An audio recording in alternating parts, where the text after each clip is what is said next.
You know, I remember sneaking into a film. Maybe this is my first real. I remember seeing Once Upon a Time in America. I probably shouldn't have watched it, but my parents dropped me off to a theater, and I went into that one. So that's. Even when it was harder to see, you know, I would find it and order it from a different country. So if I really want to see something, I will find it. I've never seen all of Titanic. In fact, I've never seen Titanic. I've seen little clips, but I've never sat down and watched Titanic.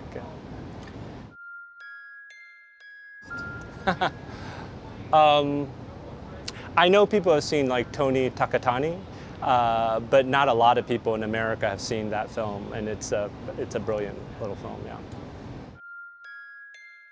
I used to struggle a lot with Hitchcock. You know, everyone loves Hitchcock. I used to struggle quite a bit, but I'm now starting to really appreciate Hitchcock. There's so many movies that have stuck with me. They're almost always very unassuming. Like a lot of people know that Ozu is so influential, and the reason why is because it stayed with me.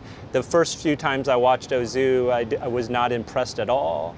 The first film I saw, I thought, oh, why is everyone making a big deal about it? And I couldn't forget it.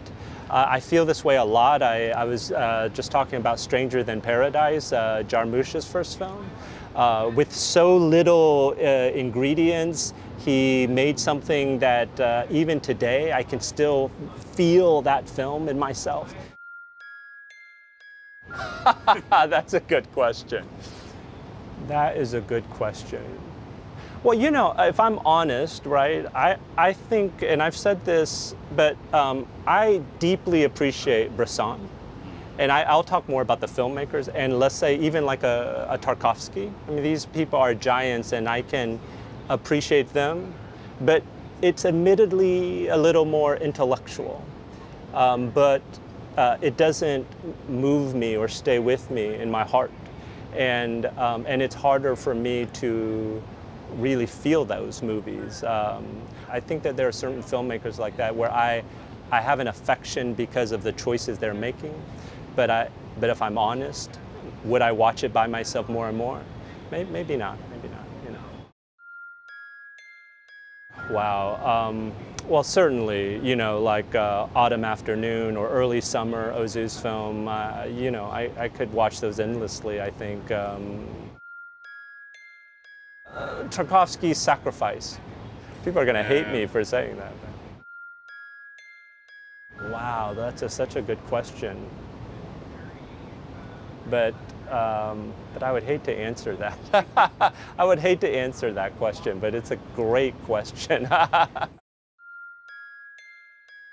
think Spinal Tap is pretty funny. But it probably would be a kind of film that is not meant to be scary, you know, that's much more moody, scary. I'm trying to think of a film that has really haunted me for a long time, you know. Maybe, you know, I'm trying to think, is The Shining? You know what? Like showing a clock, showing an alarm clock. Showing an alarm clock at the beginning of a film. I mean, I'm middle, you know, I'm like centered, yeah. To know what you care about, you know, to know what you care about, to figure out what is, let's say, unique to what you care about, to be aware of what you are good at and what you're not good at.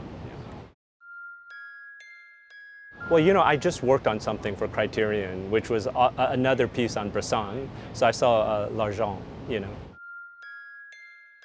Yeah, let's say just like a Koreeda Hirokazu film. I'd like to see what he makes 10 years from now. Yeah, you know what? I would be interested in an old question that we've stopped asking, which is this question of what is cinema? Which it seems, I understand why we've stopped asking it, because maybe we don't even believe there's a full answer, and I don't think there is, but I think the question itself is always been an important question.